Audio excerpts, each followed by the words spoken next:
Ողջույն։ Ծանոթ տեսարան է բոլորիս, երբ խմբով հավաքվում են ինչ-որ արարողության, մինչև մեկնարկը ժամանակ կա ու այդ հավաքվածներից մեկի վրա, ում լավ են ճանաչում, սկսում են ժամանակ մերցնել, նրա վրա հումոր անել, թեթև ծաղրել, մինչև միջոցառումը սկսի։ ԱՊՀ, ԵԱՏՄ նիստերում անդամ երկրների ղեկավարները սովորաբար այդպես ժամանակ են անցկացնում Նիկոլ Փաշինյանի վրա։ Ցավ եմ ապրում, որ Հայաստանը ներկայացնողի հետ այդպես են վարվում, բայց նկատելի է քմծիծաղը, Լուկաշենկոյի հաճախ անհամ հումորները, սրամտությունը։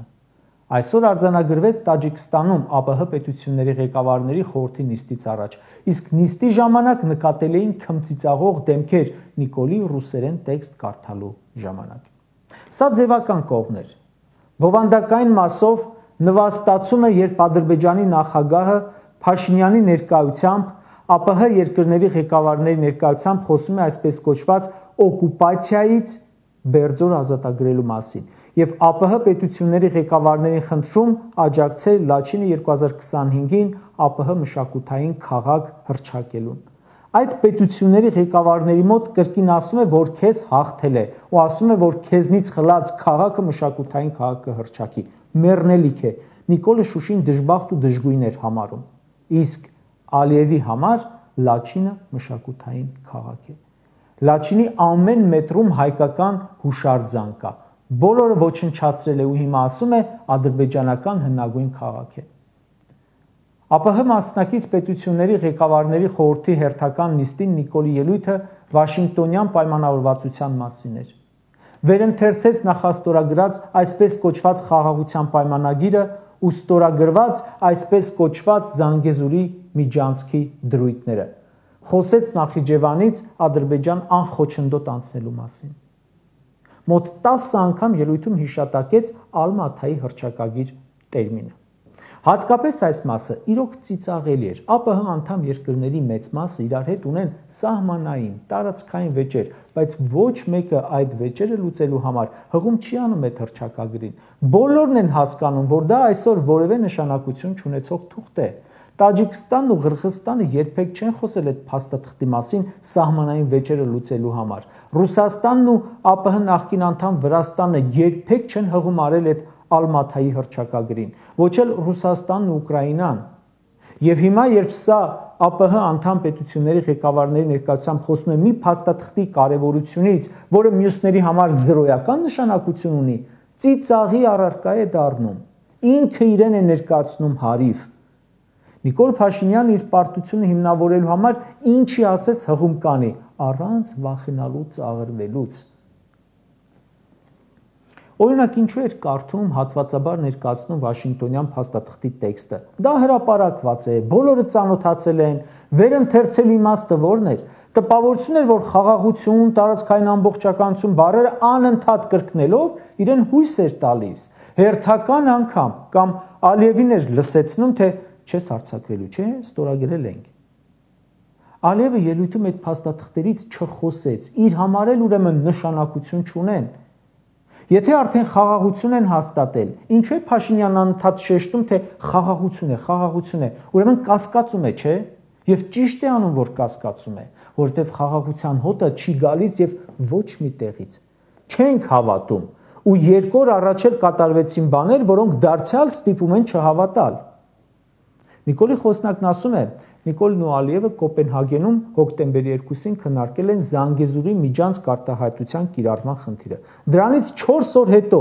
թուրքական պետությունների կազմակերպության հանդիպմանը Ալիևը հայտարարում է Զանգեզուրի միջանցքի կարևորության մասին։ Մի քանի օր առաջ ասում է, «Էլ մի ասամ միջանցք, Ալիև», նա էլի ասում է։ Ու սրանք իրենց հույս են տալիս, թե դե ուրեմն մենք կմտածենք, որ մեզ չի վերաբերում։ Մտածելով չէ, դա նշանակում է, որ լեզու չեն գտնում իրար հետ, ու Փաշինյանը զիջում է, ձեզ հա համոզեք, թե Զանգեզուրի միջանցք չէ, բայց ինչ է իրականում։ Ասում են Փաշինյանն ու Ալիևը Դուշանբեում ջերմ զրուցել են, քննարկել են, թե ինչպես առաջ շարժվել խաղաղության եւ անվտանգության ճանապարհով, այսինքն ոչ ճանապարհով, Զանգեզուրի միջանցքով։ Փաշինյանի Ալիևի հետ առաջին հանդիպումն էր ի դեպ նույն Դուշանբեում։ հայտնի վերելակում, որից հետո սկսեցին բոլոր աղետները։ Հիշում եք, Ալիևը պատերազմից ընդամենը մի քանի օր առաջ բացահայտում արեց, որ Նիկոլը Դուշանբեում խնդրել է սահմանից չկրակել, մինչև ինքը ներսում իր դիրքերը ամրացնի, հետո Արցախի հարցում մի բան կանեն։ Հիմա ինչ են պայմանավորվել այսօրվա այդ ջերմ զրույցի ընթացքում։ Ալիև-Նիկոլ հանդիպումները իմ տրամաբանությամբ այն մակարդակում են, որ առանց բան տալու տեղի չեն ունենում։ Իր ժամանակը նա իզուր չի վատնում, մի բան կտաս կգամ կհանդիպեմ հետդ։ Կա չէ նման բան, որ այսինչի հետ ընթրիքը արժե այսքան գումար, իսկ քանի քառակուսի կիլոմետր արժե Ալիևի հետ ընթրիքը։ Ադրբեջանի նախագահը օրերս դարձյալ ասում էր, իրենք չեն մոռանա նախկին 30 տարին, չեն մոռանա իրենց վրեժը։ Վրեժով խաղաղությունը ո՞րն է։ Վերջին օրերին բազմիցս էր խոսվում ԱՄՆ նախագահի Նոբելյան մրցանակ ստանալու հավանականության մասին։ Հիշում եք, Վաշինգտոնից հետո Ալիևն ու Նիկոլը դիմեցին, որ Թրամփին տրվի այդ մրցանակը։ Թրամփին առաջադրելու առաջարկ արեցին նաև Իսրայելը, Պակիստանը, Կամբոջան, Գաբոնը, Ռուանդան։ Այսօր Օսլոյում հայտարարվեց 2025 թվականի Նոբելյան խաղաղության մրցանակի դափնեկրի անունը, ու դա Թրամփը չէր։ Թրամփն էլ նեղվել է, թե բա 7 պատերազմ եմ դադարեցրել, ինչու ինձ խաղաղության մրցանակ չտվեցիք, ես արժանի չէի,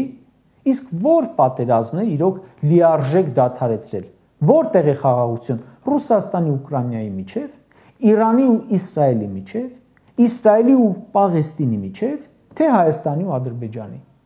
Թրամփն ընդամենը ձգձգել է, հետաձգել է, այո, դադարեցրել է, բայց չի ավարտել, չի լուծել։ Կարճ ասած, Ռոբերտ Քոչարյանն օրերս ասուլիսում գնահատական տվեց, որ դա խաղաղություն չէ, զինադադար է։